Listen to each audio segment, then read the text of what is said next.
బే ఈ రోజు నుండి ఏం పీకుతావో చూస్తాను బే.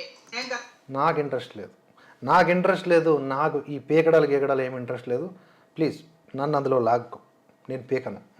చెప్పాను బే, నా పైన ఒక వీడియో చెయ్యి బే, నీ మీద 10 వీడియోలు చేస్తాను బే. చేసుకుందాం వే, నువ్వు చెయ్యి, నేను చేస్తా. దీనికి కూడా కొంత ఫాలోయింగ్ ఉంటుంది, దీనికి కూడా రెవెన్యూ వస్తుంది. నీకు అదే కదా కావాలి, చేసుకుందాం. ఏం పీక్కుంటావో పీక్కో బే. Not interested.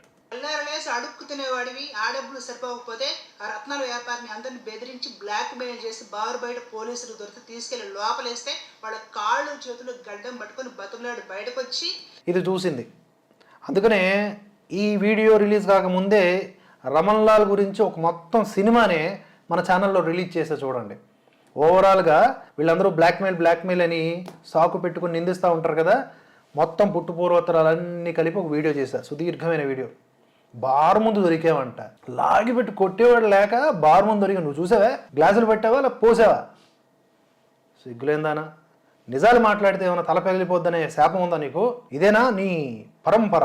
మేము యూట్యూబ్లోనే బతకాలి, వేరే పని చేసుకుని బతకలేమని ఆ రత్నాల వ్యాపారికి చెప్తే, సరే పోరలు అనేసి వీళ్ళు మంచోళ్ళు అండి, ఏదో పొరపాటు అయిందండి అనేసి ఒక వీడియో చేపించి అది చూపి అర్థం కాలే.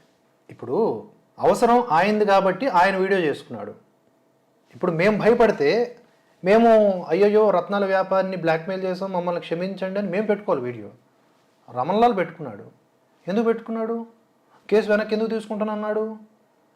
అక్కడ ఏంటి జరిగింది మొత్తం వీడియో చూడండి, క్లారిటీ చెప్పా. రమణ్ లాల్ అనేటటువంటి రంగురాల వ్యాపారి క్లియర్గా వీడియో చేసి పెట్టాడు, మేము పెట్టలేదుగా, ఆయనే పెట్టాడుగా. ఆయన కేసు వెనక్కి తీసుకుంటానన్నాడుగా. ఎందుకు అర్థం కావట్లేదు లాజిక్?